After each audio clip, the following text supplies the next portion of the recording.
நான் ஒரு மாற்றுத்திறனாளி கேலிப்பர் போடுவேன். ஸோ நார்மல் டைமில் போட மாட்டேன். எலெக்ஷனில் நிறைய வாக் பண்ணோம், நிறைய நிற்கணுன்றதுனால நான் அந்த கேலிப்பர் போடுவேன். போட்டுட்டு வரேன். நம்ம அப்படியே இப்போ பேசிகிட்டே போகலாம்.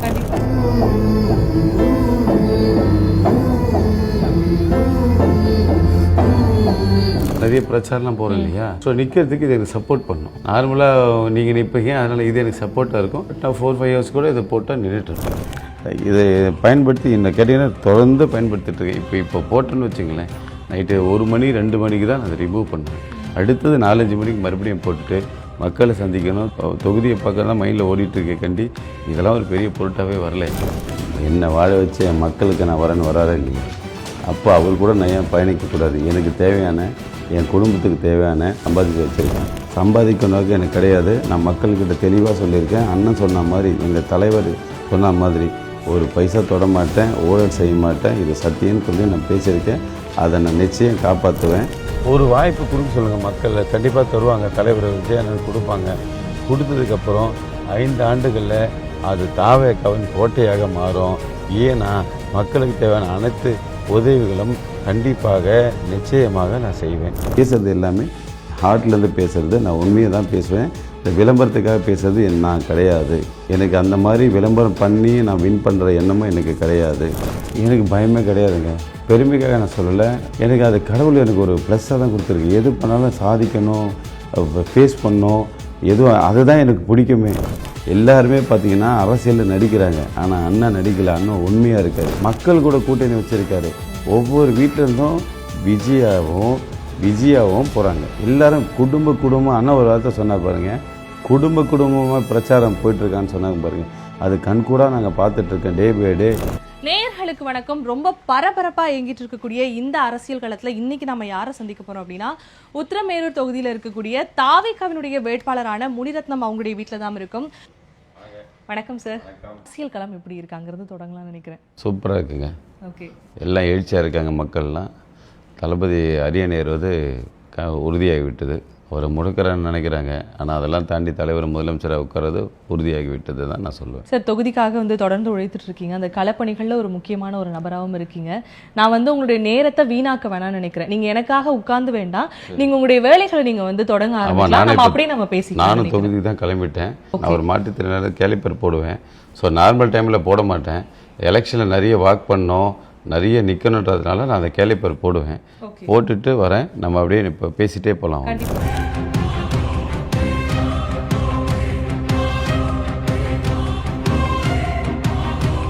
இந்த ஒரு ப்ராப்ளம் உங்களுக்கு பிறந்ததுலேருந்தே நீங்கள் யூஸ் பண்ணிட்டு இருக்கீங்களா? இல்லை மேடம், ஒரு 5-6 வயசுலேருந்து எனக்கு இந்த ப்ராப்ளம் இருக்குது. நிறைய பிரச்சாரம்லாம் போகிறோம் இல்லையா?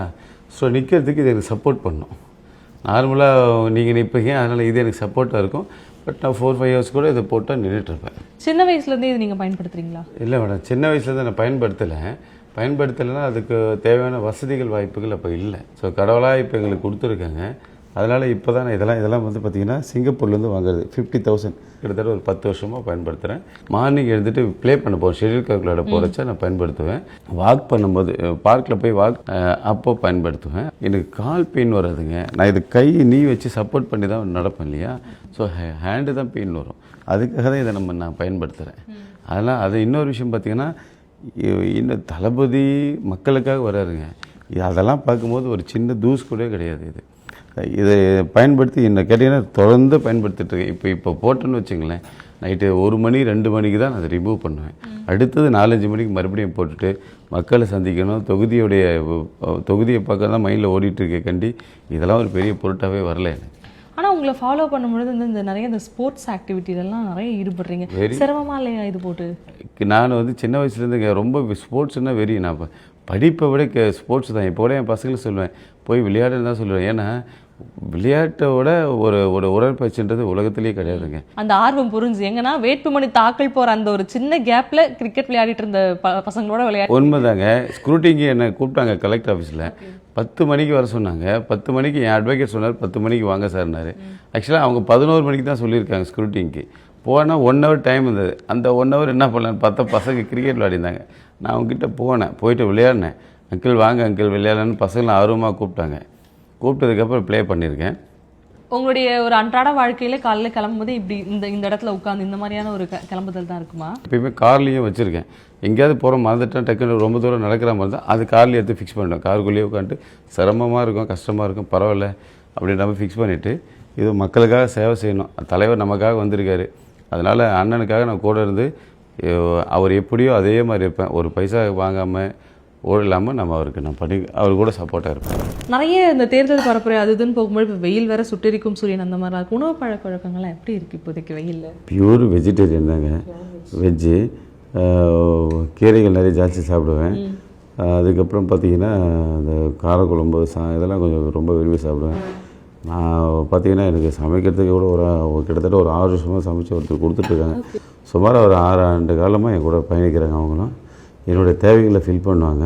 என் கூட ஒருத்தர் வந்துட்டாங்கன்னா அவங்க என்னை விட்டு போகிறது ரொம்ப கஷ்டம். அதே அவங்களுடைய தேவைகளை நான் ஃபில்ஃபில் பண்ணுவேன். அதனால் என்னை விட்டு யாரும் ஒன்ஸ் வந்துட்டாங்கன்னா போக மாட்டாங்க. என் தொகுதி மக்கள்லாம் அப்படி இருப்பாங்க தான் என்னோடய நம்பிக்கை. இந்த வாய்ப்பு எனக்கு தொகுதி மக்கள் கொடுத்துட்டாங்கன்னா நிச்சயமாக சொல்கிறேன், அவங்க தொடர்ந்து என்னை அவங்க பயணிக்கிறது தான் ஆசைப்படுவாங்களுக்காண்டி கட் பண்ண மாட்டாங்க. அந்த ஒரு வீடு ஒன்று ஆல்ரெடி நான் உங்களுக்கு சொல்லியிருப்பேன். அந்த வீடை பார்த்திங்கன்னா இன்னும் என் மைண்டில் ஓடிட்டே இருக்குது. நைட்டு தூக்கமே வரல. அந்த நான் பிரச்சாரம் முடிச்சுட்டு அன்றைக்கி நைட் பார்த்திங்கன்னா இந்த மாதிரி அந்த தம்பி ரொம்ப இளமையாக துடிப்பாக இருக்கான். 2 பெண் குழந்தைங்க. அந்த ஒய்ஃபெல்லாம் பார்க்குறச்ச அந்த வீடை எப்படியாவது கட்டி கொடுத்துடணும். கண்டிப்பாக வின் பண்ணிவிட்டு வந்துட்டு என்னுடைய சொந்த பணத்தால் அந்த தம்பிக்கு முதல்ல ஒரு வீடு ஆரம்பம், படிப்படியாக எல்லாருக்கும் ஒரு உதவி செய்ய நான் ரெடியாக இருக்கேன். அதுக்கு உண்டான திட்டங்கள் எல்லாம் கொஞ்சம் கொஞ்சமாக டெவலப் பண்ணிட்டு வரேன். தொகுதியே டெவலப் பண்ணுறதா ஒரு ஆசை. முதல்ல வேலை வாய்ப்பு தாங்க. அதில் காம்ப்ரமைஸே ஆக மாட்டேன். படிப்படியாக ஒரு மாற்றத்தை கொண்டு வருவாங்க. ஒருத்தரைமுறை சிறப்பான ஒரு தொகுதியாக மாற்றுவேன். அதில் எந்த விதமான ஐயமும் கிடையாது. ஒரு ஜூஸ் குடிப்போம் மேடம், ஜூஸ் கொடுமா. இல்லை என் ஒய்ஃப் இவங்க, என்னுடைய சிஸ்டருடைய டாக்டரு, எங்கள் அக்கா பொண்ணு இவங்க. எனக்கு 2 பெண் குழந்தைங்க. நல்ல ஒரு பின்புலம் இருக்குது, நல்ல ஒரு வேலை பார்க்குறீங்க, நல்ல ஒரு வருமானம் இருக்குது. இது எல்லாத்தையும் வச்சு பார்க்கும்போது போதுங்கிற ஒரு மனப்பான்மையில எல்லாரும் இருந்துருவாங்க. எதுக்குப்பா நமக்கு, எதுக்கு அடுத்தவங்க பிரச்சனை, நம்ம நல்லா இருக்கோம். ஏன் சார் அரசியல் கஷ்டமா இல்லையா? நல்ல கொஸ்டின் கேட்டிங்க. அண்ணன் வந்திருக்காங்கல்ல, கோடி கோடியாக விட்டு வந்திருக்காங்க. ஒரே வரைச்ச நான் வரத்துக்கு என்னங்க இருக்குது? என்னை வாழ வச்ச என் மக்களுக்கு நான் வரேன்னு வராரா இல்லையா? அப்போ அவர் கூட நான் ஏன் பயணிக்கக்கூடாது? எனக்கு தேவையான, என் குடும்பத்துக்கு தேவையான சம்பாதிச்சு வச்சுருக்கேன். துணை முதலமைச்சர் என்னையும் ஒப்பிட்டு கூட சில ரீல்ஸில் கூட பார்த்துருப்பீங்க. ஆனால் என்னுடைய அசட் ப்ராப்பர்ட்டி 28 கோடியே சம்திங் போட்டிருப்பேன். அதை நீங்கள் ரீல்ஸ் பார்த்துருப்பீங்க. அது நான் உண்மையாகவே எல்லாமே டிக்ளேர் பண்ணியிருக்கேன். நான் எம்எல்ஏ சட்டமன்ற உறுப்பினராக வந்ததுக்கப்புறம் நான் அதில் சம்பாரிச்சேன்னு சொல்லுவாங்க இல்லையா, அது ஒரு காலம் நடக்காது. என்னோடய இன்கம் டேக்ஸ் 5 இயர்ஸ் ஐடி கொடுத்துருக்கேன். அது அதோட இன்கம் நான் வருஷம் எவ்வளோ நான் சம்பாதிக்கிற விஷயத்த அதில் கொடுத்துருக்கேன். அதே ஆவரேஜ் தான் இருக்கும் கண்டி. அதுலேருந்து நான் சட்டமன்ற உறுப்பினர் ஆகிட்டு ரொம்ப ஹையாக பூஸ்ட் பண்ண விரும்பலை. என்னோடய நோக்கம் அது கிடையாது. இப்போது ஒரு ஊராட்சி மன்ற துணைத் தலைவராக எங்கள் ஒய்ஃப் இருக்காங்க. அங்கேயே நிறைய கமிஷன்ஸ் எல்லாம் வரும். ஆனால் நாங்கள் வாங்க மாட்டோம். எங்களுக்கு அது வேண்டான்றத குறிக்கோளாக இருக்கும். அப்போ நான் சம்பாதிக்கிறேன்னா தொழில் நல்லா பண்ணிகிட்ருக்கேன். அப்போ தொழிலையே டெவலப் பண்ணி நல்லா சம்பாதிக்கலாமே. இது அரசியல்ன்றது ஒரு சேவை தாங்க. ஆனால் இந்த 2 அரசாங்கமும் அவங்க என்ன செஞ்சுருக்கான்னு பார்த்தீங்கன்னா, அரசியல்ன்றது தொழிலாக பண்ணிகிட்ருக்காங்க. இது அரசியல் வந்துட்டால் கொள்ளடிக்கலாம், கோடி கோடியாக கொள்ளடிக்கலான்றதான் இவங்களுடைய அரசியல் வாழ்க்கை. இப்படி தான் பண்ணிகிட்ருக்காங்க. இப்போ மக்கள் அரசியலில் வரவங்களை என்ன நினைக்கிறாங்கன்னா, அரசியல்ன்றது பார்த்திங்கன்னா சம்பாதிக்கக்கூடிய ஒரு இடமாக நினைக்கிறாங்க. அது முட்டாள்தனமான வார்த்தைங்க. அரசியல் என்பது பார்த்திங்கன்னா சேவை செய்யக்கூடிய இடங்க. சேவை செய்கிறவங்க மட்டும் தாங்க அரசியல் வரணும். விஜய் அவர்களோட ஆரம்ப காலகட்டத்திலேருந்து இருக்கீங்க, அவங்களுடைய குடும்பத்தோட ஒரு இணக்கமான ஒரு உறவு இருக்குது. 2007 நான் மக்கள் இயக்கத்தில் போய் 500 ஃபார்ம் வாங்கியிருக்கேங்க. 500 ஃபார்ம் வாங்கிட்டு ஸ்ரீபெரும்புதூர் பகுதியெல்லாம் கொடுத்து 25 குழுவாக கொடுத்து எல்லாமே ஃபில்ஃபில் பண்ணி சைன் பண்ணி கொடுத்தாங்க. அதுக்கப்புறம் என்னால் அது பயணிக்க முடிக்காத ரீசன் பார்த்திங்கன்னா, நாங்களாம் வறுமையான இந்த குடும்பம் தான். இப்போ ஸோ எங்களுக்கு தேவை பணத்தோடைய தேவைகள் இருந்துச்சு. பணத்தை நோக்கி ஓடி வியாபார தொழில் ரீதியாக போயிட்டதுனால என்னால் அப்போ அதில் சரியான ஒரு பயணிக்க முடியல. இருந்தாலும் பார்த்திங்கன்னா அப்பப்போ உதவிகளாக நிறைய பேப்பர்ஸில் கூட வந்திருக்கு. நான் ப்ரூஃப் கூட காட்டுறேன், பேப்பர்ஸில் கூட இருக்குது. ஸோ வாய்ப்பு கிடைக்கும் போதெல்லாம் மக்கள் இயக்கத்தில் சர்வீஸாக கூட சேர்ந்து ட்ராவல் பண்ணியிருக்கேன். ஓகே, நிறைய பேர் இருக்காங்க தொகுதியில் களப்பணி செய்கிறாங்க. இருந்தாலும் முனியவர்களுக்கு ஏன் இந்த ஒரு பதவிங்கிற ஒரு கேள்வி மக்கள் மத்தியில் இருக்கும்ல. நான் இது வந்தால் இது பண்ணுவேன், என் மக்களுக்காக நான் வரேங்கிறத ஆரம்பத்துலேருந்து எங்ககிட்ட நீங்கள் பதிவு பண்ணியிருக்கீங்க. இருந்தாலும் ஏன் இந்த ஒரு இடத்துல இறங்கியிருக்கோங்கிற ஒரு கேள்வி எழுது இல்லையா? அதுக்கு முனி சார்கிட்டேருந்து வரக்கூடிய பதில் என்னவா இருக்குது? சம்பாதிக்கணும் எனக்கு கிடையாது. நான் மக்கள்கிட்ட தெளிவாக சொல்லியிருக்கேன். அண்ணன் சொன்ன மாதிரி, எங்கள் தலைவர் சொன்ன மாதிரி, ஒரு பைசா தொட மாட்டேன், ஊழல் செய்ய மாட்டேன், இது சத்தியம்னு சொல்லி நான் பேசியிருக்கேன். அதை நான் நிச்சயம் காப்பாற்றுவேன். இதை நான் நீங்கள் இன்டர்வியூக்காகலாம் சொல்கிறதுலாம் இல்லை. நான் பேசுகிறது எல்லாமே ஹார்ட்லேருந்து பேசுகிறது. நான் உண்மையை தான் பேசுவேன். இந்த விளம்பரத்துக்காக பேசுகிறது நான் கிடையாது. எனக்கு அந்த மாதிரி விளம்பரம் பண்ணி நான் வின் பண்ணுற எண்ணமும் எனக்கு கிடையாது. உண்மையை பேசுவேன், உண்மையாக இருப்பேன். தொகுதி மக்கள் என்னை புரிஞ்சுப்பாங்க. இப்போ என் கூட கிட்டத்தட்ட ஒரு 1.5 மாதம் ட்ராவல் பண்ணுறவங்களாம் என்னை பற்றி கேட்பாங்க. ஆனால் நீங்கள் எல்லாத்தையும் ஓப்பனாக பேசுகிறீங்களா, நான் இதையே மறைக்க மாட்டீங்களான்னு என்னை கேட்டே இருக்காங்க.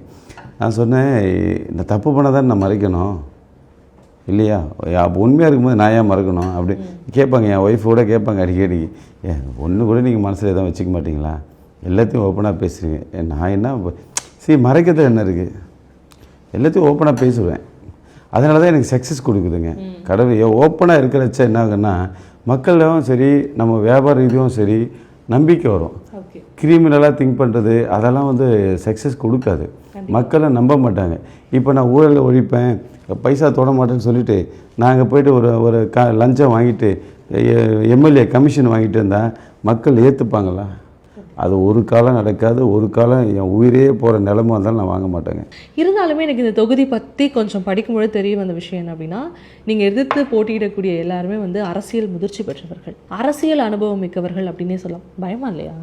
எனக்கு பயமே கிடையாதுங்க. பெருமைக்காக நான் சொல்லலை. எனக்கு அது கடவுள் எனக்கு ஒரு ப்ளஸ்ஸாக தான் கொடுத்துருக்கு. எது பண்ணாலும் சாதிக்கணும், ஃபேஸ் பண்ணணும், எதுவும் அதுதான் எனக்கு பிடிக்குமே. ஸோ பயந்துட்டு ஒரு 100 பேர் வந்தாலும் போய் அவங்ககிட்ட நிற்கணும், என்ன பேசணும், ஃபைட் பண்ணணும்னு தான் நான் நினைப்பேன். கண்டி இந்த பயன்றது எனக்கு இல்லை. ஓகே, முனிரத்னம் அவர்களுக்கு பயம் இல்லை அப்படிங்கிறப்போ ஒரு சில காரசாரமான கேள்விகளை எழுப்பலாமான்னு தாராளமாக எழுப்பலாம். ஓகே, ஒரு அதிருப்தி இருக்கும் இல்லையா? ஒரு சில இடங்களில் கருத்து வேறுபாடுகள் இருக்கும். இந்த மாதிரியான விஷயங்கள் இருக்கும் பொழுது விஜய் அவர்கள் சொல்கிற எல்லா டிசிஷனுக்குமே முனிரத்னம் அவர்கள் ஓகே அப்படின்னு வரா, இல்லை இந்த இடத்துல இது தப்பாக இருக்குது, இதை மாற்றிக்கலாங்கிற ஒரு சஜஷனை கொடுப்பாரா? தலைவரை நாங்கள் ஏற்றுக்கிட்டோம். அண்ணா வாயில் நாங்கள் வார்த்தை வந்துடுச்சுன்னா அதுதான் எங்களுடைய வேத வாக்காகவே எடுத்துக்கிறோம். புரியுதுங்களா? அதனால் அவருடைய வார்த்தைகளை நாங்கள் முழுசாகவே கட்டுப்படுவோம். ஒரு விஷயம் கூட தப்பாக பேச மாட்டார், தப்பாக செய்ய மாட்டார். அதில் நம்ம தொடர்ந்து பார்த்துட்டு தான் வர்றார். எல்லாருமே பார்த்தீங்கன்னா அரசியலில் நடிக்கிறாங்க, ஆனால் அண்ணா நடிக்கலை. அண்ணன் உண்மையாக இருக்கார். ஓகே, இப்போ நீங்கள் முன்னாடி பேசும்போதுமே சொன்னீங்க, நான் போராட்டத்தில் எல்லாரும் மக்கள் வராங்க, அன்பை கொடுக்குறாங்க, புகைப்படம் எடுத்துக்கிறாங்க, இது எல்லாமே வெறும் அந்த விஜய் அப்படிங்கிற அந்த ஒரு கரிஷ்மேட்டிக் லீடருடைய பவருக்காக மட்டும்தானா? இது எந்த அளவுக்கு சாத்தியம் நினைக்கிறீங்க அரசியல் களத்தில்? சூப்பராக கேட்டீங்க. நான் மக்கள்கிட்ட பார்க்குறச்ச எழுச்சியாக இருக்காங்க மக்கள். அவர் பார்த்தீங்கன்னா குடும்பத்தில் ஒருத்தராக தான் வாழ்ந்துட்டுருக்கார் அண்ணன். மக்கள் கூட கூட்டணி வச்சுருக்காரு. ஒவ்வொரு வீட்டில் இருந்தும் விஜயாவும் போகிறாங்க. எல்லாரும் குடும்பம் அண்ணன் ஒரு வார்த்தை சொன்னார் பாருங்கள், குடும்பமாக பிரச்சாரம் போயிட்டுருக்கான்னு சொன்னாங்க பாருங்கள். அது கண்கூடாக நாங்கள் பார்த்துட்ருக்கேன். டே பை டே சிறப்பான வரவேற்பு. இந்த முறை ஒரு மாற்றம் எங்களுக்கு தேவை. இந்த முறை நான் ஒரு மாற்றத்தை எதிர்பார்க்குறோம். எங்களுக்கு நீங்கள் வந்த உடனே எல்லாமே எங்களுக்கு உதவிகள் செய்யுங்கன்னு தான் மக்கள் கேட்குறாங்க. கண்டிப்பாக நாங்கள் அந்த மாற்றத்தை கண்டிப்பாக கொடுப்போம். ஒரு சிலர் இன்னும் சினிமா பாணியிலேயே இன்னும் விஜய் அவர்களை பின்தொடர்றாங்களோன்ற ஒரு வருத்தம் இருக்குது. அவர் எல்லாத்தையும் விட்டு மக்களுக்காக வராருங்கிறது வரவேற்கத்தக்க ஒரு விஷயமா இருந்தாலும் ஒரு சில தொண்டர்கள், ஒரு சில ரசிகர்கள் கொள்கை ரீதியாக இன்னும் புரிதலுக்குள்ளே வராதது அவர்களுக்கு ஒரு பேக் ஃபயராக இருக்கும்ன்றது ஒரு காமன் பீப்புளாக பார்க்குற எங்களுக்கு இருக்குது. இதுக்குள்ளே இருக்கீங்க, என்ன இவங்க இப்படி பண்ணுறாங்க, இவங்களுக்கான புரிதல் இன்னும் தேவை அப்படின்னு நினச்ச தருணம் உண்டா? நீங்கள் கேட்டீங்க இல்லையா, மக்கள் எல்லாம் கூட்டமாக கூடுறாங்க அப்படின்னு கேட்டீங்க இல்லையா, இந்த கூட்டம் ஓட்டாக மாறிடுச்சு. நான் மக்கள் களத்தில் இருக்கேன் இல்லையா, நான் நேரடியாக கேட்குறேன், நேரடியாக பார்க்குறேன். வெறித்தனமாக இருக்காங்க. இவங்க வெறித்தனத்தில் கண்டிப்பாக ஓட்டாக மாறிடுச்சு. இதே திமுகவுக்கு வியட்டாகவும் மாறிடுச்சு. சரிங்களா? இது நிச்சயமாக இந்த தேர்தலில் திமுக கண்டிப்பாக அனைத்து தொகுதியிலும் தோல்வியை தழுவோம். இதில் மக்கள் தெளிவாக இருக்காங்க. ஓகே, கிட்டத்தட்ட நீங்கள் எதிர்த்து போட்டியிடக்கூடிய மற்ற கட்சிகள் அப்படின்னு அவங்களுடைய பலத்தை பார்க்க போனோம் அப்படின்னா 75 ஆண்டுகள் பின்புலம் கொண்ட ஒரு மக்கள் மத்தியில் ரொம்ப ஒரு பிரசித்தி பெற்ற ஒரு கட்சினை கூட வச்சுக்கலாம். அப்படிப்பட்ட ஒரு கட்சி இருக்குது. நிறைய செல்வாக்குகளை பார்த்த கட்சி இருக்குது. பல ஆட்சிகளை கண்ட கட்சிகள், இந்த மாதிரியான பல கட்சிகள் இருக்குது. இத்தனை கட்சிகள் இருக்கக்கூடிய ஒரு களத்தில் நீங்கள் என்ன மாற்றிட போகிறீங்க அப்படிங்கிற ஒரு கேள்வி மக்கள் மத்தியில். ரொம்ப உண்மைதாங்க. எனக்கு அரசியல் பின்பலம் எனக்கு தெரியாது, ஒத்துக்கிறேன். ஆனால் எதில் தெரியாதுன்னு பார்த்தீங்கன்னா, ஊழல் செய்ய தெரியாது, கொள்ளடிக்க தெரியாது, லஞ்சம் வாங்க தெரியாது, நடிக்க தெரியாது. அண்ணன் சொல்கிற மாதிரி உண்மையாக இருக்க தெரியும். இந்த ஊழலெல்லாம் தட்டி கேட்க தான் நாங்கள் எல்லாமே வந்திருக்கோம். தமிழகம் மாறப்போகுது, கண்டிப்பாக எல்லா இதுக்கும் மாற்றம் வரப்போகிறது. அதனால் மக்கள் இந்த தேர்தலில் திமுக வீட்டுக்கு அனுப்புறது உறுதி. தமிழ்நாடே மாறப்போகுதுங்க. கொஞ்ச நாளுங்க, நீங்களே பார்க்க போகிறீங்க. அடுத்த இன்டர்வியூவில் என்னை கேட்பீங்க. ஆனால் நீங்கள் சொன்னது உண்மை தானே, ஒரே படிப்படியாக தமிழ்நாடு மாறும்.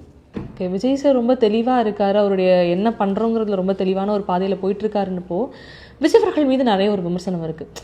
நல்லா எதிர்த்து பேச மாட்டேங்கிறார், வெறும் திமுக மட்டும்தான் எதிர்க்கிறாரு, பிஜேபி எதிர்க்க மாட்டுறாருங்கிற மாதிரியான பல விமர்சனங்கள் இருக்குது. இது என்ன அவர் அரசியலுக்காக அவர் கையாளுற ஒரு சூசகமாக கருதலாமா? இப்போ ஆளுற கட்சி யாருக்கு? திமுகங்க. திமுக ஆளுற கட்சி எதிர்க்கிறது வருது தான் ஒரு தலைவரோட அழகு இல்லையா? அதை தானே அண்ணன் பண்ணிகிட்ருக்காங்க. இவங்களுடைய குறைகள் இவங்க பார்த்திங்கன்னா தொகுதி பக்கமே போகலங்க. நான் இப்போ ப்ரெசண்ட் இருக்க எம்எல்ஏ என்ன பண்ணியிருக்காருங்க, தொகுதி பக்கமே போகலங்க. மக்களை சந்திக்கலை, ரொம்ப ரேராக ஒரு சில இடத்துல போகிறது.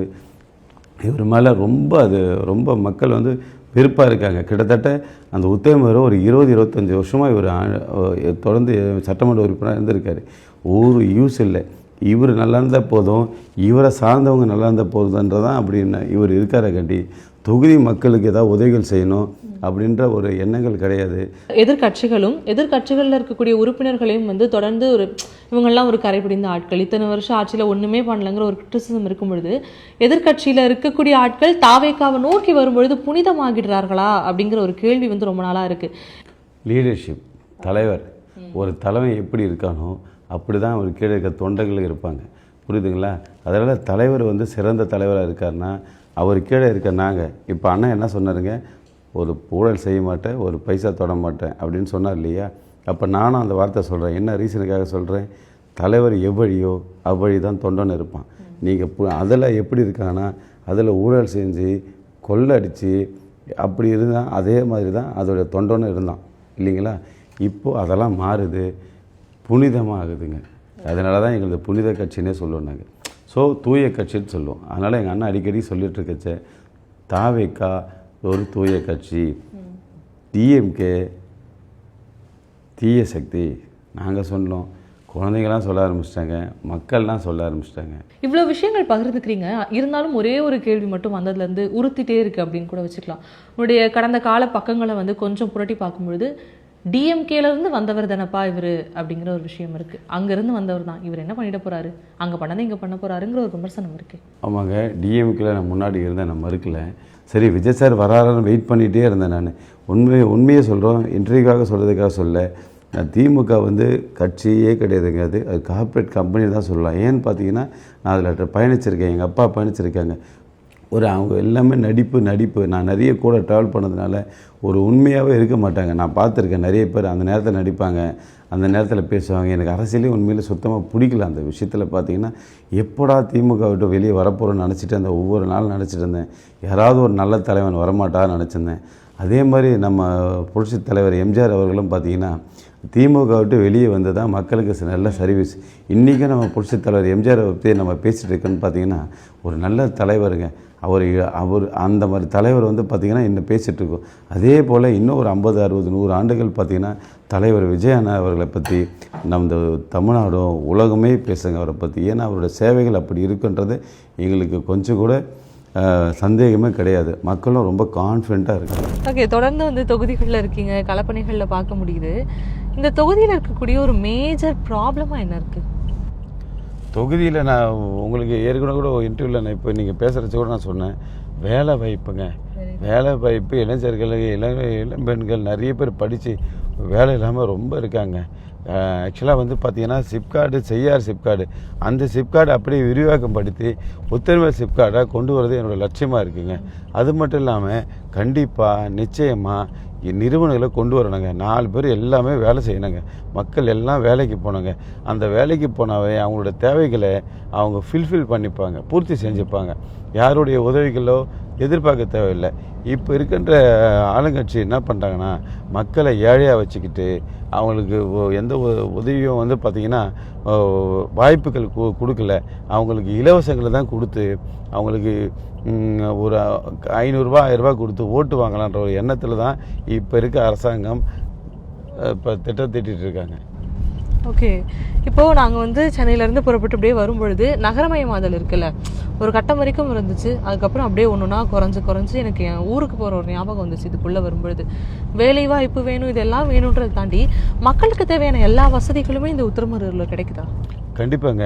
இப்போ பார்த்தீங்கன்னா ட்ரை லேண்டு, வெட்லேண்டுங்க. வெட்லேண்டில் தான் நம்ம விவசாயம் பண்ண போகிறோம். 3 போகம் பண்ணுவாங்க, 3 to 4 போகமும் கிட்டத்தட்ட பண்ணுவாங்க இல்லையா. ட்ரை லேண்டு பார்த்தீங்கன்னா காலியாக சும்மாவே இருக்குங்க. சும்மா இருக்கிற லேண்டில் தொழிற்சாலை நிறுவி அங்கே இருக்க மக்களுக்கு வேலை வாய்ப்பு கொடுக்கறதுல எந்த தவறுமே கிடையாதுங்க. இதனால் விவசாயம் பாதிக்க போகிறது கிடையாதுங்க. அரசாங்கமே வெட்லேண்டுக்கு அப்ரூவல் கொடுக்க மாட்டாங்க. அது வந்து எல்லாருக்குமே தெரியும். அதனால் ட்ரை லேண்டில் வேலை வாய்ப்புகள் கிடைச்சா மக்களுடைய பொருளாதாரம் உயரங்க. ஓகே, இது வந்து உங்களுடனான ஒரு நாள் பயணம் என்னென்ன பண்ணுறீங்க அப்படிங்கிறத தெரிஞ்சுக்கிறதுக்காக கேட்குறேன். கிட்டத்தட்ட வந்து உத்திரமேரூரில் இதுக்கு முன்னாடி ஆண்டவர்கள் அப்படின்னு பார்க்கும்பொழுது என்ன, மக்கள் வந்து அவங்கள 5 வாட்டி தேர்ந்தெடுத்திருக்காங்க. 25 முறை, 25 ஆண்டுகள் வந்து அவங்க இந்த மக்களுக்காக நின்று இருக்கணும், அவங்களுக்கு வேண்டிய விஷயங்கள்லாம் செஞ்சுருக்கணும். அவங்க செய்ய முடியாததையே நீங்கள் வந்து செய்ய போகிறீங்க. ஒரு வாய்ப்பு கொடுக்க சொல்லுங்கள், மக்கள் கண்டிப்பாக தருவாங்க. தலைவர் விஜயன் கொடுப்பாங்க. கொடுத்ததுக்கப்புறம் 5 ஆண்டுகளில் மக்களுக்கே தெரியும் 25 வருஷம் எப்படி இருந்த உத்திரமேரூர் இந்த 5 ஆண்டில் எப்படி மாறி இருக்குன்றதை நீங்கள் இப்போ வீடியோவாக ஷூட் பண்ணி கூட வச்சிங்க. அடுத்த 5 ஆண்டு நான் இந்த தொகுதியில் எனக்கு தலைவர் வாய்ப்பு கொடுப்பாங்களோ கொடுக்க மாட்டாங்களோ எனக்கு தெரியாதுங்க. யார் கொடுத்தாலும் அது தாவேக்காவின் கோட்டையாக மாறும். ஏன்னா மக்களுக்கு தேவையான அனைத்து உதவிகளும் கண்டிப்பாக நிச்சயமாக நான் செய்வேன். இப்போ விஜய் அவர்களுமே வந்து பார்க்க போனால் சென்னையில் தான் நிற்கிறாரு, சென்னையில் நிற்கிறாரு, அண்ட் தென் திருச்சி அந்த சைடு நிற்கிறாரு. ஆனால் ஒரு ஸ்டீரியோ டைப்டான ஒரு விஷயம் இருக்குல்ல, சென்னைனா வந்து திமுகவுடைய கோட்டை தான்ப்பா அப்படிங்கிறது ஒன்று இருக்குல்ல. இந்த மாதிரியான பல இடங்கள் திமுகவுடைய கோட்டை, அதிமுகவினுடைய கோட்டை, இந்த மாதிரியான விஷயங்கள்லாம் இருக்குது. இது எல்லாத்தையுமே பிரேக் பண்ண போகிறீங்களா அந்த தேர்தலில்? தலைவர் தைரியமாக நிற்கிறாருப்பாங்க. எங்கே உங்களுக்கு கோட்டையோ அங்கே தாண்டா நான் நிற்கிறார் பார்த்தீங்களா தலைவர். ஏன்னா நான் பயந்துட்டு அரசியல் பண்ண வரலை, லாபம் சம்பாதிக்க வரல, மக்களுக்கு சர்வீஸ் செய்ய வரேன். அதனால் அவர் நினச்சிருந்தா வேறு எங்கேயாவது ஒரு கிராமத்தில் போய் நின்று ஒரு சட்டமன்ற உறுப்பினராக வரலாம். அது என்னுடைய நோக்கம் கிடையாது. இங்கே நிற்கிறேன், முதலமைச்சர் அடுத்த தொகுதியிலே நிற்கிறேன், பார்த்துக்கலாமா. மக்கள் எங்கள் கூட கூட்டணி வச்சுருக்காங்க, மக்கள் எங்கள் கூட இருக்காங்க, தைரியத்தில் நிற்கிறார் பார்த்தீங்களா. மக்களும் அப்படி தாங்க, அதை தான் எதிர்பார்த்தாங்க. இவங்க கோட்டையை எங்களுக்கு அடிமையாகவே வச்சுருக்காங்க, இதுக்கு ஒரு தலைவன் வரமாட்டான்னு நினச்சாங்க. அதுக்குண்டான தலைவன் வந்துட்டார், மக்களும் புரிஞ்சுக்கிட்டாங்க. வெற்றி நிச்சயம். ஓகே, இப்போ ஒரு தொகுதியை பொறுத்த வரைக்கும் ஒரு கேண்டிடேட் வராரு அப்படின்ற பட்சத்தில் அவர் யாருங்கிறத தாண்டி அவர் மக்களுக்காக என்ன பண்ண போகிறாரு, மக்களுடைய பிரச்சனைகள் அவருக்கு தெரியுமாங்கிற ஒரு கேள்வி இருக்கும் பொழுது நீங்கள் சொன்ன விஷயத்தை வச்சு பேசிக்காக என்னென்ன பிரச்சனைங்கிறது தெரியுது, இதுதான் மாற்ற போகிறேங்கிற ஒரு ஐடியா இருக்குது. இருந்தாலுமே மக்கள் வந்து உங்களை ஒரு நம்பி இந்தாப்பா பொறுப்பை வச்சுக்கோ அப்படின்னு சொல்லி ஒப்படைக்கிறாங்கன்ற பட்சத்தில் முதல் விஷயம் நீங்கள் மாற்றக்கூடிய விஷயமா என்ன இருக்கும்? எங்கள் தொகுதி பொறுத்தவரை நான் என்ன சொல்லுவேன்னா, வேலை வாய்ப்பு, குடிநீர், சாலை வசதி, மருத்துவமனை, கல்வி நிலையங்கள், இதெல்லாம் ரொம்பவும் எப்படி சொல்கிறதுன்னு பார்த்தீங்கன்னா ரொம்ப ரொம்ப ரொம்ப பார்த்திங்கன்னா புவராக இருக்குங்க. அதை வந்து நான் டெவலப் பண்ணணும். டெவலப் பண்ணுறதுக்கு முதல்ல அவங்களுக்கு அந்த வேலை வாய்ப்பை தான் மறுபடியும் அதை பற்றி நான் பேச போகிறேன். இப்போ உதாரணத்துக்கு எடுத்திங்கன்னா, நான் சுமாராக ஒரு ஆண்டுகளாக என்ன பண்ணிட்டேன், ஒரு கம்பெனியை கொண்டு வரதுக்கு கிட்டத்தட்ட ஒரு 60 ஏக்கரை கலெக்ஷன் பண்ணி அந்த டிஆர் ஆட்டோமொபைல்ன்ற ஒரு கம்பெனிக்கு என்ன பண்ணியிருக்கேன், அந்த கம்பெனியை வந்து நிறுவியிருக்காங்க. இங்கே ஸ்டார்ட் பண்ணிட்டு கன்ஸ்ட்ரக்ஷன் போயிட்டுருக்கு. சுமார் கிட்டத்தட்ட ஒரு 5000 பேர் அந்த கம்பெனியில் வேலை செய்ய போகிறாங்க. ஸோ அதனால் ஒரு 5000 குடும்பம் என்னால் இந்த ஒரு வருஷம் உழைப்பால் வேலை கிடைக்க போகுது. அப்போது என்னுடைய தொகுதியில் நான் கண்டிப்பாக செய்வேன். ஏன்னா சட்டம் என்னோடய தொகுதி ஆகிடுது, அப்போ என்னுடைய மக்கள் ஆகிடுறாங்க, நான் அவங்களுடைய அண்ணன் தம்பி ஆகிடுறேன். அதனால் வந்து என்னுடைய இலக்கே முதல்ல வேலை வாய்ப்பு ஏற்படுத்த தான் மைண்டில் ஓடிட்டே இருக்குது. உங்ககிட்ட பேசுகிறச்ச கூட நான் இவங்களுக்கெல்லாம் நான் கமிட்மெண்ட் பண்ணியிருக்கேன். கடவுளே எனக்கு அந்த பாக்கியத்தை கொடுப்பா, நான் அவங்க மக்களுக்கு வந்து சிறந்த ஒரு வேலை வாய்ப்பை ஏற்படுத்த நினைக்கிறேன். முன்னாடி பேசும்போதே சொன்னீங்க, மாணவர்கள்கிட்ட சின்ன சின்ன பசங்கக்கிட்ட போதைப் பொருளுடைய புழக்கம் அதிகமாக இருக்குது. நீங்கள் இதுக்கு இப்போ வரைக்கும் இருக்கவங்க யாரும் எந்த ஆக்ஷன் எடுக்கவே இல்லையா? உண்மைதான் மேடம். இப்போ பார்த்தீங்கன்னா இந்த அரசாங்கம் எல்லா இடத்துலையும் ரொம்ப புவராக இருக்குது. எங்கே எடுத்துங்க, எந்த டிபார்ட்மெண்ட் எடுத்துங்க, எல்லாமே புவராக இருக்குது. அவங்களுடைய கலெக்ஷன், கமிஷன், கரப்ஷன் தான். இதுதான் அவங்க வந்து நினைக்கிறாங்க. கண்டி சர்வீஸ் பண்ணணுன்னுலாம் நினைக்கல.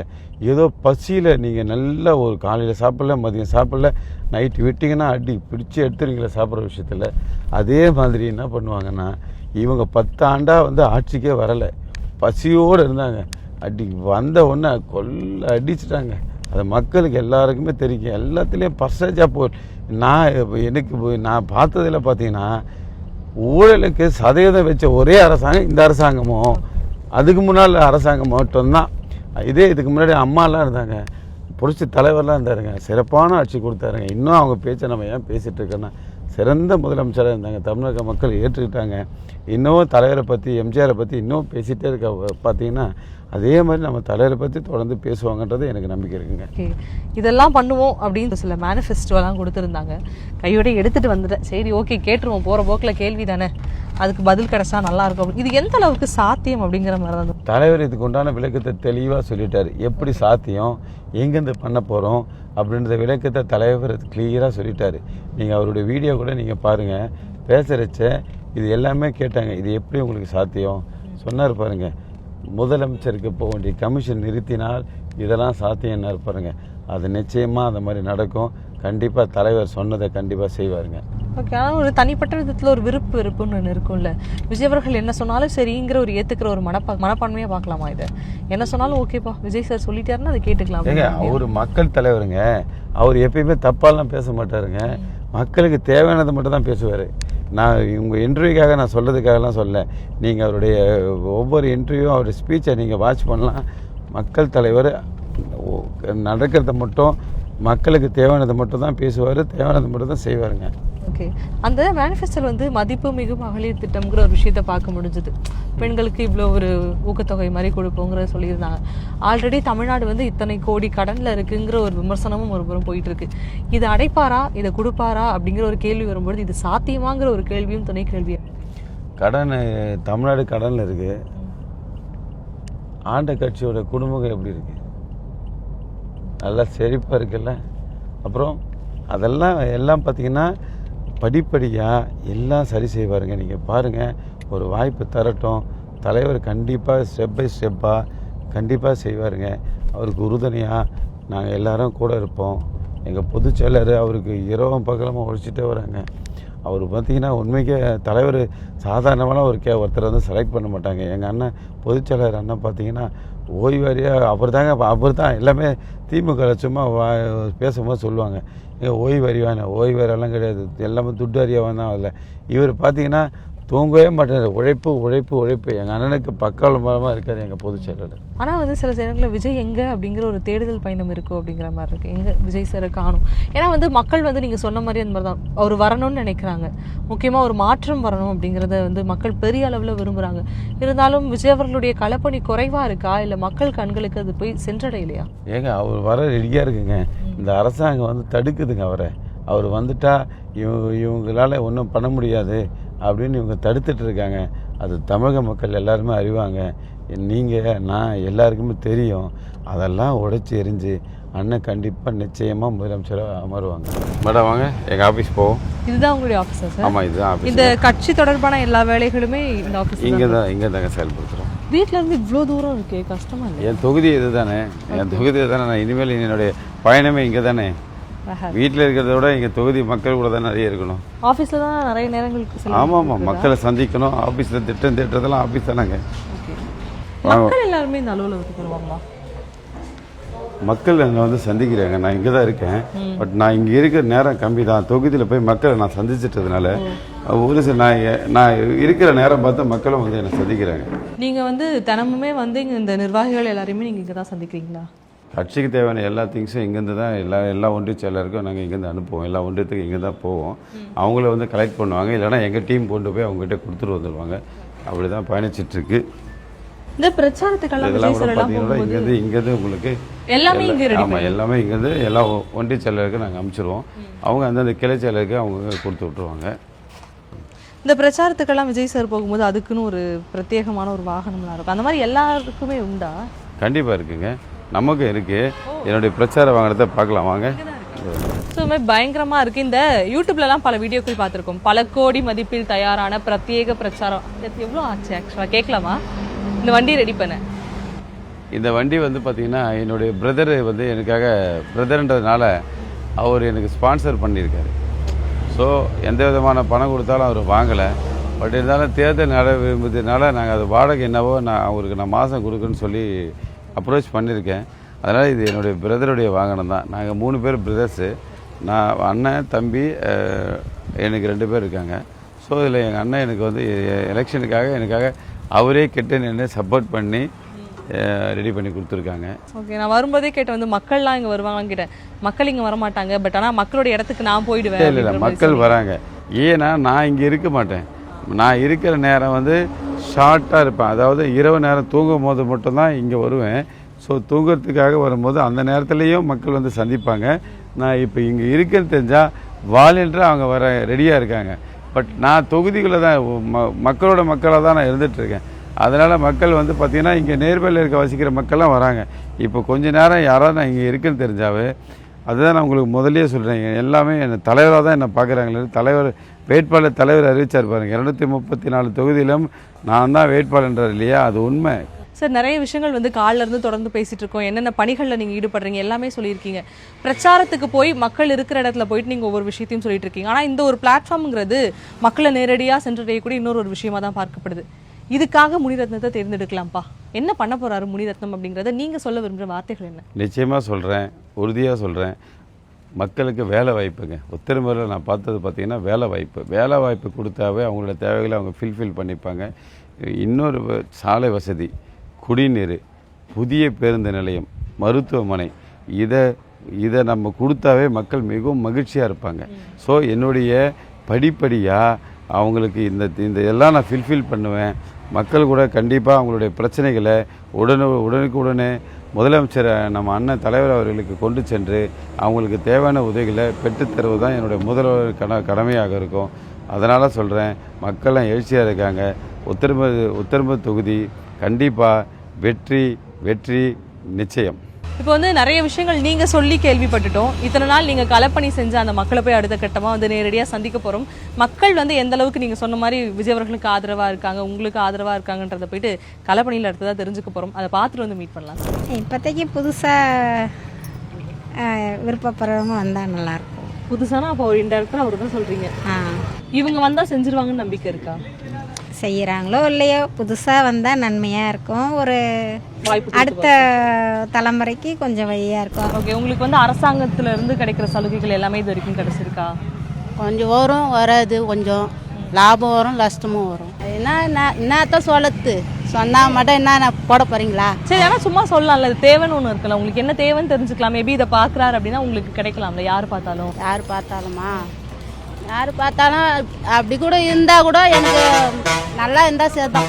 நல்லா இருந்தால் சரிதான். ஸ்பெசிஃபிக்காக இதெல்லாம் வேணும் எதுவும் வேணாம், இப்படியே இருக்கிற மாதிரி இருந்தால் போதும். எனக்கு 10 வருஷமாச்சு. உங்களுக்குன்னு ஏதாவது தேவைகள் இருக்கா? எனக்கு இந்த மாதிரி வேணும் அப்படிங்கிற மாதிரி தேவைகள்லாம் பசங்க படிப்புக்கு தான் எங்களுக்கு தேவை. ஓகே, அதுதான் எங்களுக்கு. ஓகே, இப்போ திமுக கவர்மெண்ட் வந்து ரூலிங்ல இருக்காங்க இல்லையா, அவங்க வந்து கொடுக்குற நிறைய சலுகைகள்லாம் சொல்றாங்கல்ல, அந்த சலுகை எல்லாமே வந்து உங்களுக்கு 100% வருதா? ஒரு 60-70%. 60-70%. விஜய் சார் வந்தாருன்னா 100% எல்லாமே நடக்கும் அப்படின்ற ஒரு நம்பிக்கை தான். ஆமாம், இதுக்கப்புறம் வருது அவர் தான் நம்புறோம் நாங்கள். ஏன்னா 2 ஆட்சியும் பார்த்துட்டோம், 2 பேரையும் பார்த்துட்டோம். இவ்வளோ நாள் ஆண்டாங்க. சரி, இது புதுசாக வரவங்களுக்கு ட்ரை பண்ணுவோம், அவங்களுக்கு கொடுப்போம், ஒரு சப்போர்ட் பண்ணுறோம் விஜய்க்கு. ஆமாம், இப்போ வரைக்கும் டிஎம்கே ஆட்சியில் இருந்திருக்காங்க. இந்த ஒரு 4.5 வருஷம் 5 வருஷம் இருந்திருக்காங்க இல்லையா, அவங்க வந்து அறிமுகப்படுத்தப்பட்ட திட்டம் எல்லாமே வந்து இங்க வந்து சேர்ந்திருக்கா? எல்லாமே வந்து சேர்ந்திருக்குன்னு சொல்ல முடியாது. ஒரு சில திட்டங்கள் வந்து சேர்ந்திருக்கு, ஒரு சில சேரலாமா. மக்களுக்கு நிறைய வந்து போதை கலாச்சாரம் அதிகமாக இருக்கு இப்போ, அதுதான் கொஞ்சம் மெயின் ரீசனாக இருக்கு இப்போ. அது தவிர வன்முறைகள் அதிகமாக இருக்கு இப்போ, அது ஒரு காரணம் நிறைய இருக்கு இப்போ அவங்களதுல. மேபி இதுக்கப்புறம் சரி விஜய் தான் நம்புறோம், அவர் வந்து இப்படி பண்றாரு பார்ப்போம். சரி, சொல்லுங்க. தொடர்ந்து வந்து சமூகத்துல இவ்வளவு பிரச்சனை இருக்கு அப்படின்னு இருக்கீங்கல்ல, உத்திரமேரூர்ல என்னென்ன பிரச்சனைகள் இருக்கு? ஒருவேளை நீங்க ஆசைப்பட்ட மாதிரி விஜய் அவர்கள் வந்து ஆட்சியை பிடிக்கிறார் அப்படின்னா இந்த விஷயங்களை நிறைவேற்றி கொடுத்தா போதும்பா அப்படின்னு என்னென்ன விஷயம்? விவசாயத்தை மேம்படுத்தணும் உத்திரமேரூர்ல. ஆமா, நிறைய வந்து கட்டடங்கள்லாம் மாறுது இப்போ, எல்லாமே பில்டிங்ஸ் கட்டுறாங்க, ரியல் எஸ்டேட் ரொம்ப பண்றாங்க, அதனால விவசாயிகள் ரொம்ப பாதிக்கிறாங்க. அது மட்டும் இல்லாமல் டிராஃபிக் கொஞ்சம் அதிகமாக இருக்கீங்க. மெயின் ரீசன் கல்குவாரையெல்லாம் இருக்கீங்க, அது பக்கத்துல அந்த லாரிங்கெல்லாம் அதிகமாக வருதுங்க, அதனால விபத்துகள் அதிகமாக நடக்குது. அது தவிர்க்கணும். பஸ் ஸ்டாண்ட் முறையாக மாற்றணும் முதல்ல. அதில் ஒரு சீசன் இருக்குது, ரொம்ப நமக்கு டிராஃபிக் அதிகமாக இருக்குமா, அதெல்லாம் கொஞ்சம் மாத்திரம் நல்லா இருக்கும். இன்னும் வந்து ஏரியில் வந்து அந்த அணைக்கட்டு கட்டணும், அது சில இதெல்லாம் இருக்கு, அதெல்லாம் பண்ணால் நல்லா இருக்கும். ஓகே, பரவாயில்ல, என்ன ஃபுல்லாவே அந்த பகுதிக்கு ஏற்ற மாதிரி. ஆமா, கண்டிப்பா. இப்போ உங்களை மாதிரி நிறைய பேர் இங்க வந்து கடை வச்சிருக்காங்க. அந்த மாதிரியா இருக்கக்கூடிய ஆட்களுக்கு இந்த உதவி செஞ்சா நல்லா இருக்கு, இந்த தேவைகள் இருக்குன்னு என்னென்ன? தேவைகள் இருக்கின்ற மெயின் ரீசன் வந்து சிறு குறு தொழிலுக்கு எதனா ஹெல்ப் பண்ணுற மாதிரி இருக்கணும். அவர் வரும்போது நம்ம சார்பாக நிற்கிறவங்க எதாவது ஹெல்ப் பண்ணணும் வியாபாரிகளுக்கு. மெயின் ரீசன் அது ஒன்று இருக்குது. அது டிராஃபிக் கொஞ்சம் அதிகமாக இருக்குது. அது மாதிரி கட்டட விலைவாசிகளும் அதிகமாக இருக்குது இப்போது. அது மட்டும் இல்லாமல் வாடகை ரெண்ட்டு அதெல்லாம் கொஞ்சம் அதிகமாக இருக்குது. அதெல்லாம் கொஞ்சம் பண்ணணும். தாவிகா சைட்ல இருந்து யாராவது வராங்களா? வந்து உங்களுக்கு என்ன பிரச்சனை, என்ன தேவைன்ற மாதிரி கேட்குறாமா? நம்ம வேட்பாளரும் வந்தார், பார்த்து பேசணும். பண்ணுறேன்னு இருக்காரு. உத்திரமிருங்க எல்லாத்தையும் நல்லா பண்ணுறேன்னு இருக்காரு. ஒரு நம்பிக்கை தான் அவர் மேலே கொடுப்போம் இந்த வாட்டி. ஒரு மாற்றம் வேணும்ல. மாற்றி அவங்க 2 பேரே ஆளுட்டு இருந்தா யங்ஸ்டர் நம்ம தான் ஒரு முடிவு எடுத்து புது கட்சி உள்ளே வர வேணும். வந்து நல்லது பண்ணுவார். அவர் கெரியரின் உச்சத்தை விட்டு வராரு. அவ்வளோ கோடி சம்பாதித்து அதெல்லாம் விட்டுட்டு நம்மளுக்காக தான் வராரு.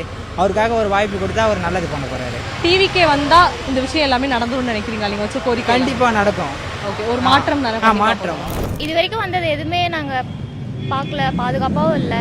இப்போ வர்றதுக்காக சப்போர்ட் பண்ணி என்ன பண்ணுறாங்கன்னு பார்க்கலாம். ஃபர்ஸ்ட் டைம் டிவிக்கே போட்டால் எல்லாத்தையும் செய்வாங்கன்னு சொல்லிட்டு டிவிக்கே ஓட் பண்ணோம். அவங்க வந்தால் நிறைய மாற்றம் இருக்கும், அதனால அவங்களுக்காக. விஜய் அவர்கள் வந்தா இதெல்லாம் மாறும்னு நினைக்கிறீங்களா? கண்டிப்பா மாறும்னு நினைக்கிறீங்க. சரி, ஓகே. அப்படின்னு ஒரு நம்பிக்கை. ஓகே, நம்புவோம்.